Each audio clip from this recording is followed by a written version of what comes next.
히브리서 11장 5절에 있는 오늘 말씀을 통해서 소망이 있는 사람은 다르게 삽니다 라는 제목을 통해서 우리 하나님의 은혜를 함께 나누기를 원합니다. 몇 년 전에 하버드 대학교에서 많은 사람들의 행복의 조건에 대해서 연구를 한 적이 있었습니다.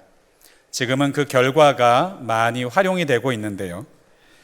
특별히 행복의 조건 중에서 정말 중요한 것이 한 가지가 있는데, 그것은 바로 많은 사람으로부터 사랑받고 인기를 받는 것이 아니라 몇 사람의 친밀하고 깊은 사람과의 교제가 있으면 그 사람은 행복한 인생을 살 수 있다라고 하는 결과가 나왔다고 하죠.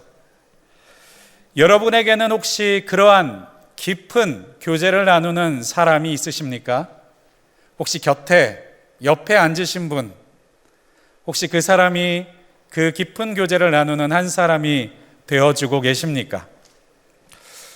가을철이니까 시 한 편 읊어보도록 하겠습니다. 들어보셨을지도 모르겠는데요, 그 사람을 가졌는가 라고 하는 시입니다. 말리길을 나서는 길, 처자를 맡기며 마음 놓고 갈 만한 사람, 그 사람을 그대는 가졌는가? 온 세상 다 놔버려 마음이 외로울 때에도 저맘이야 하고 믿어지는 그 사람을 그대는 가졌는가? 탔던 배가 꺼지는 시간, 구명대를 서로 사양하며 너만은 제발 살아다오 할 그 사람을 그대는 가졌는가? 불의의 사형장에서 다 죽여도 너희 세상의 빛을 위해서 저만은 살려두거라 일러줄 만한 그 사람을 그대는 가졌는가? 잊지 못할 이 세상을 놓고 떠나려 할 때 저 하나 있으니 하며 빙긋이 웃고 눈을 감을 그 사람을 그대는 가졌는가? 온 세상의 찬성보다 아니하며 가만히 머리 흔들 그 한 얼굴 생각에 알뜰한 유혹을 물리치게 되는 그 사람을 그대는 가졌는가? 함석헌 시인의 시이지요. 우리의 인생 가운데서 이러한 사람 한 명 가졌다라고 하면 정말 그 인생은 성공한 인생이라고 할 만할 것 같습니다. 그리고 그러한 사람과 함께 평생을 함께 살아갈 수 있다면, 같은 길을 걸어갈 수 있다면 그것은 두말 나위 없이 행복한 인생이 될 것이 틀림없습니다. 수많은 가치 있고 부유한 것들이 내 손에 넘쳐나도 그 한 사람과 바꿀 수 없는 것, 그것이 바로 우리 행복의 비밀이라고 할 수 있겠죠. 그런 한 사람만 있으면 살아갈 소망이 있지 않으시겠습니까? 그런 한 사람이 내게 있으면 세상은 살아갈 만한 장소가 되지 않겠습니까? 그런데 안타깝게도 요즘에는요, 그 한 사람이 없어서 세상의 모든 소망들을 잃어버린 채 살아가고 있는 많은 사람들이 있습니다. 소망을 잃어버린 세대. 젊은이들 세대 가운데서는 M4 세대라고 해서 모든 소유하고 싶고 갖고 싶고 하고 싶은 모든 것들을 포기해야만 하는 세대라고 냉소적으로 읊조리고 있는 시대. 바로 이 시대가 소망을 잃은 시대가 아니고 무엇이라고 표현할 수 있을까요? 그런데 이 소망을 잃어버린 채 살아간다는 것은요, 정말 끔찍한 일이고 또 큰 병이라고 할 수 있습니다. 단테의 신곡의 지옥편을 살펴보면 지옥 문 앞에 이런 글귀가 있다고 기록하고 있어요. 여기 들어오는 너희는 모든 소망을 버릴지어다. 지옥이 어떤 곳이라고요? 모든 소망을 버려야 하는 곳. 만약 우리가 이 땅 가운데서 소망 없이 살아간다면 살아는 있으나 지옥을 사는 것 같을 수도 있겠네요. 또 태어날 때부터 장애를 갖고 태어났지만 도전을 통해 많은 사람들에게 희망의 아이콘이 되어주고 있었던 닉 부이치치. 그 사람은요, 이러한 말을 했습니다. 팔다리를 잃어버리는 것보다 소망을 잃어버리는 것이 내게는 훨씬 치명적이었다. 다시 말하면 손 하나 발 하나 잃어버리는 것보다 더 무섭게 생각해야 될 것이 무엇입니까? 내가 소망을 잃어버리는 것이죠. 또 나치 독일의 처참한 수용소 시절을 책으로 옮겨져서 출판됐던 의미를 찾는 인간의 탐색이라는 책이 있는데요, 그 가운데서 이런 구절이 있습니다. 마음으로 포기한 사람은 바로 그 수용소 안에서겠죠. 몸도 곧 쇠약해졌다. 그러나 소망을 가진 사람은 어려운 처지에 상관없이 자신은 물론 절망에 허덕이는 다른 사람들까지 격려하며 몸과 마음이 함께 건강해져서 끝까지 살아남을 수 있었다라고요. 소망이 있다는 것은요, 우리 몸에도 영향을 주는군요. 건강에도 영향을 주고 우리의 삶의 태도에도 분명한 영향을 주는 것이 틀림없습니다. 그렇다면 어떤 시대 가운데서도 소망을 갖는 것이 정말 중요할 것 같은데요, 오늘 성경 가운데서는 절망의 시대 가운데서도 소망을 품고 살았던 한 사람의 이야기가 나옵니다. 그 사람의 이름이 바로 에녹입니다. 사람마다 자신의 인생을 한마디로 정리한다면 뭐라고 말할 수 있을까? 우리 여러분께서 한번 생각해 보시겠습니까? 우리 성도님들의 인생을 한마디로 요약해서 정리한다면 어떤 인생이다, 어떤 삶을 살았다라고 정리되기를 소망하고 계십니까? 유명한 사람들은 자신의 업적과 성과가 남을 수도 있겠죠. 우리가 거북선 하면 이순신이 떠오르는 것처럼, 한글을 생각하면 세종대왕이 떠오르는 것처럼 말이죠. 에녹은 창세기 5장 24절에 있는 말씀을 통해서 보니까요, 두 가지로 기억되는 사람이었습니다. 하나는 하나님과 동행했던 사람, 또 한 가지는 하나님이 그를 데려가신 사람이라고요. 에녹은 성경 가운데서 극히 일부에 기록된 그 기록을 찾기조차 쉽지 않은 사람입니다. 자세히 읽어 내려가지 않으면 그런 사람이 있었는지조차도 알 수 없는 성경의 인물이죠. 그런데 그에게 중요한 특징 두 가지가 있었습니다. 하나님과 동행했던 사람, 그리고 하나님께서 데려가셨던 사람. 이 데려가셨다는 말은 죽었다는 말이 아닙니다. 오늘 본문인 히브리서 11장 5절에 있는 말씀을 통해서 보니까요, 믿음으로 에녹은 죽음을 보지 않고 옮겨졌다라고 말합니다. 아마 오늘 교회에 처음 나오신 분은 믿어지지가 않는 황당한 이야기이실 것 같습니다. 사람이 죽지 않고 옮겨졌다니요. 그런데 성경에는 수많은 기적들이 있지만 사람이 죽지 않고 옮겨지는 기적도 있습니다.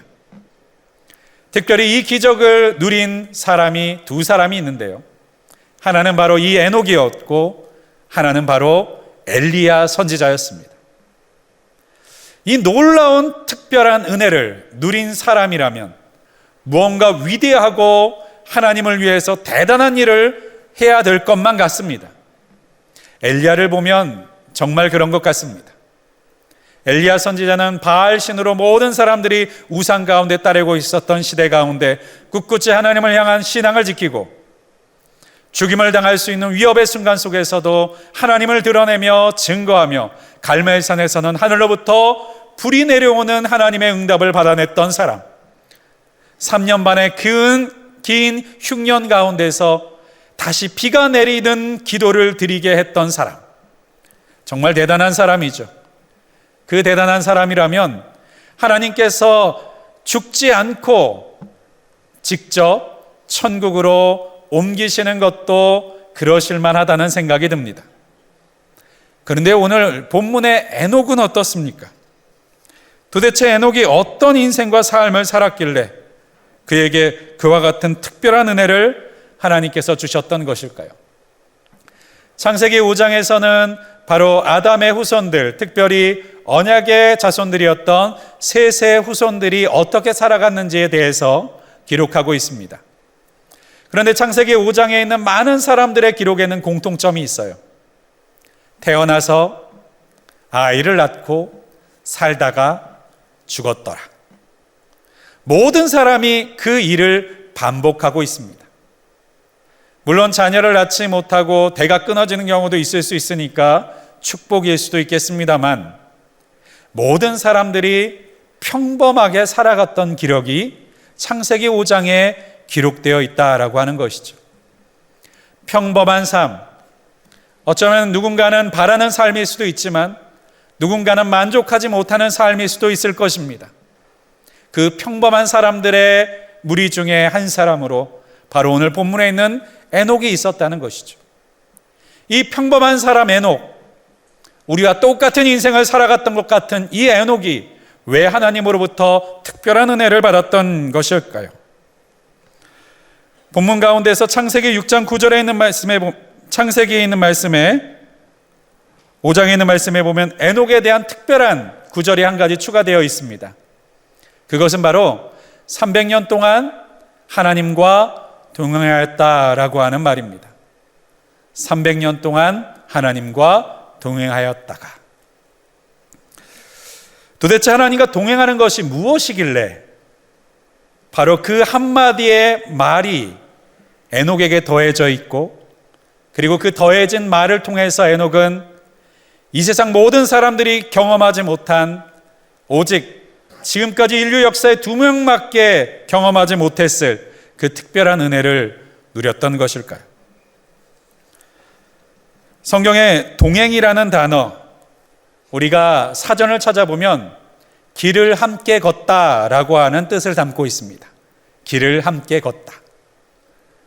동행이라는 것은 여행길을 함께 걸어가는 것과 같고, 이 길이라는 것을 우리의 인생으로 비교하자면 인생길을 함께 걸어가는 것을 의미할 수 있을 것 같습니다. 그럼 우리 머릿속에서 어떤 이미지가 그려지십니까?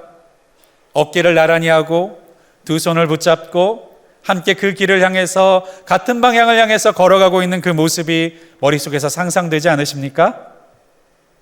그런데 히브리 문화권에서는 이 동행의 이미지가 조금 다릅니다. 히브리 문화권에서의 이 동행이라는 단어는요, 목자와 양이 함께 나아가는 모습입니다. 목자와 양이 함께 나아가는 모습. 그러면 양이 그 앞길을 인도합니까? 목자가 그 앞길을 인도합니까? 당연히 목자가 그 길을 인도해 나아가겠죠. 그러면 단순히 양은 목자를 따라가는 것일까요? 우리는 성경에서 주를 따른다, 목자를 따른다라는 말들을 많이 듣고 해왔기 때문에 하나님이 앞서가시면 우리는 뒤를 졸졸졸 따라다니는 그러한 모습들을 머릿속에서 상상하게 됩니다. 그런데 동행은요, 앞서가시는 것이 아닙니다. 뒤에서 따라오시는 것입니다.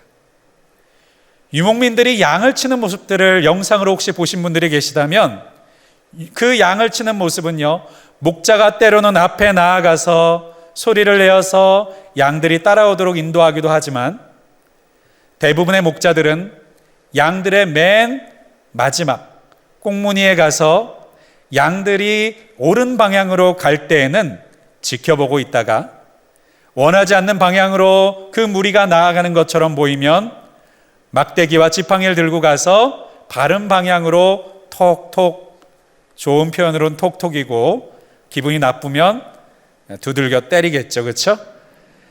그렇게 해서 바른 방향으로 인도하게 하는 것이 바로 양을 치는 법, 양을 몰아가는 법입니다. 왜 맨 뒤에 있을까요?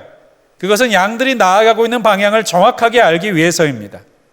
그리고 뒤처지고 있는 양들이 있을 때에는 그 양들 한 마리라도 놓치지 않기 위해서 맨 뒤에서 그 양의 발걸음에 맞춰서 걸어가주고 독려해주고 무리 안으로 들어갈 수 있도록 밀어주는 역할을 바로 동행하는 목자가 하는 일인 것입니다. 그렇다면 동행이라는 것은 내 의지로 무언가 길을 찾아 나서는 것이 아니라 바로 하나님의 지팡이와 막대기의 신호에 맞춰서 그 정해진 길을, 바른 걸음을 걸어 나아가는 것이 바로 동행이라고 할 수 있겠군요. 우리의 인생과 삶 가운데 혹시 하나님을 믿는다 하면서도 어려움을 겪으실 때가 있습니까? 때로는 내가 하나님의 뜻을 어기고 있는 것이 틀림없고 분명히 죄악된 길로 가고 있음에도 틀림없는데 아무런 사인이 없는 것을 경험한 적도 있으십니까? 만약 우리가 잘못된 길을 걸어가고 있는데 그 길에 아무도 제재하는 사람이 없는 것이라면 그는 홀로 있는 것입니다. 무리에서 떨어진 잃어버린 양인 것이죠. 하지만 무리 가운데 있는 양은, 목자와 동행하고 있는 양은요, 잘못된 길을 걸어가게 되면 반드시 지팡이와 막대기가 찾아오게 되어 있습니다. 왜냐하면 그 걸음, 그 길을 어긋나게 걸어가서는 안 되는, 그래서 뒤에서 지켜보고 있는 목자의 시선과 손길이 있기 때문이죠. 이 동행은 성경 가운데 은혜라고 표현합니다. 창세기 6장 8절에 있는 말씀에 보면요, 당대 에녹의 손자였던 노아에 대한 이야기가 나오는데요, 노아는 바로 하나님께 은혜를 입었더라 라고 말씀하고, 9절에는 그 은혜를 입은 노아가 의인이요 당대의 완전한 자라, 그는 하나님과 동행하였다 라고 기록하고 있기 때문입니다. 하나님의 은혜를 입은 자는 하나님의 동행을 입는 자입니다. 제 갈 길로 마음대로 인생과 삶의 길을 걸어가는 것이 행복이요 기쁨이 아니라 하나님께서 뒤에서 지켜봐 주시고 그 길을 바로잡으시는 동행의 은혜가 있는 인생이 진정한 행복의 인생이 된다는 사실을 꼭 기억하실 수 있기를 주님의 이름으로 간절히 축원드립니다. 그렇다면 동행한다는 것의 구체적인 우리의 삶의 모습은 어떤 것일까요? 창세기 6장 22절에 있는 말씀에 보면요, 노아의 예가 또 나오는데요, 노아가 그와 같이 하여 하나님이 자기에게 명하신 대로 다 준행하였더라. 무슨 말입니까? 하나님께서 가르치실 때, 하나님께서 길을 바로잡으실 때 왜 때려 하고 도망가는 사람이 아니라, 동행하는 사람은 그 신호에 맞춰서, 그 사인에 맞춰서 바른 길로 다시 돌아와 그 걸음, 그 길을, 그 행동을 지켜 나아가는 것, 그것이 바로 동행하는 사람의 특징이라고 하는 것입니다. 그런데 에녹도 이와 같은 하나님과 동행하는 사람이었다고 성경에서 말하고 있지 않습니까? 300년 동안을 그러한 인생을 살아내었다라고, 살 수 있는 은혜를 누렸다고 말하고 있지 않습니까? 그러면 300년 동안 에녹은 어떠한 인생을 산 것입니까? 완벽한 인생을 산 것입니까? 아니요. 하나님이 가르쳐 주실 때, 하나님이 들려주실 때, 하나님이 인도하실 때, 하나님이 사인 주실 때 거기에 온전한 반응, 올바른 반응, 그리고 그 길에서 완전히 벗어나지 않고 다시 그 길로 돌아오는 길을 걸어냈던 사람, 그가 바로 에녹이 아닙니까? 사랑하는 여러분, 우리의 인생과 삶은 어떻습니까? 완벽한 삶이십니까? 하나님께서는 그렇다면 우리의 완벽한 삶만을 받으실까요? 아니요. 하나님께서는 우리를 인도하시는 하나님이시고, 우리와 동행하시는 하나님이시고, 때로는 막대기와 지팡이로 우리의 길을 이끌어 가시는 하나님이신 줄을 믿습니다. 그 걸음을 의지하기만 하면, 그 사인을 무시하지만 않는다면 우리는 하나님께서 정하신 바른 길, 온전한 길, 기뻐하시는 길, 행복한 길을 걸어갈 수밖에 없도록 부르심받은 하나님의 사람들이신 줄 믿습니다. 그렇다면 우리는 언제든지 이러한 동행의 길을, 하나님의 말씀에 준행하는 길을 살아낼 수 있는가요?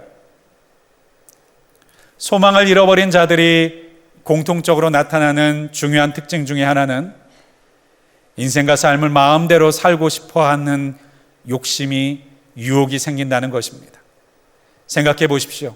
다 끝났습니다. 아무것도 바랄 것이 없고 소망할 것이 없습니다. 그러한 사람은 무엇만을 바라면서 살까요? 지금의 편안함, 지금의 안전함, 지금의 쾌락, 지금의 즐거움.